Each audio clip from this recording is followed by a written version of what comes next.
Squat patterns are another one that you're going to see a lot of in this program. So I'm going to teach you guys how to properly squat from the ground up. So what I'd like to show you is the proper way to squat, and if you can perform this movement on your own, you can skip the rest, or if you see anything that you're doing wrong or you see any problems that you might be having, I'll teach you how to fix those. So this is what a proper body weight squat is going to look like. You're going to take your feet a little bit wider than hips width and toes pointed out a little bit. You get the stance, and you're going to want to push your butt back and down. Keep your knees spread. You don't want your knees to cave in at the sides, and you don't want your knees to fall over your feet as well. So you want to keep your knees just about tracking just about over the toes and push your butt back. So this is what the squat is going to look like.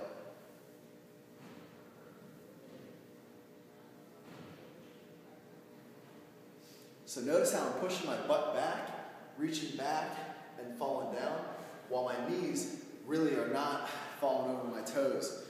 And the weight is on my heels. So that's the way you want to be. And if you're not, then stay tuned, and I'm going to show you a couple of different problems that you might be having and how to fix them. One major problem a lot of people have with the squat is not being able to push the butt back and really keep their knees in the right position. What you see a lot of when people try and squat is their knees will fall over their toes just like this. The weight will be on their toes, not on the heels, and it's not good. So, first trick that I'm going to teach you is squatting onto a box. And this is really going to train you to keep the weight on your heels and keep your butt back and squat into the right position. So, you just set up you can use a bench, you can use the second step on a staircase, or even just a chair.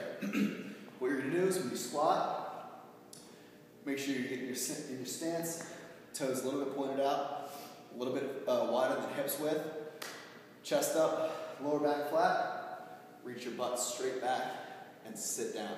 That's all you're doing is sitting down. You'll notice that the weight is on the heels, and then before you stand up, hands off the knees, chest up. You're gonna come up right here, stand up. So reach back, sit down, stand up.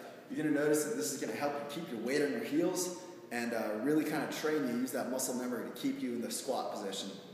So give that a shot and see if that helps you out. Another common issue with the squat, you see in a lot of people, a lot of beginners especially, is they have weak hips. So when they go in to do a squat, you see their knees cave in at the sides because their hips aren't strong enough to kind of keep those knees steady and pushing out, which they need to do. You need to push your knees out. So one trick you could use in your warm-ups and just as like a physical therapy type thing, take a band and kind of overlap it if it's a long one. Try and find a smaller band and put it right around your knees. What you can do when it's outside of your knees, you can really focus on spreading that band and when you're doing the squats. So really spreading that band, spread your groin, and that's going to train your hips. Another great exercise that you can use for those hips that are caving in, kind of X walks. So you're going to take a band, cross them in the middle, and just take a few steps to each side. And again, you can include this into your warm-up, throughout your workout. Add a couple sets into your workout of each of these, and it's definitely going to help those hips, that hip strength, to really keep those knees pushing out into the positions they need to be.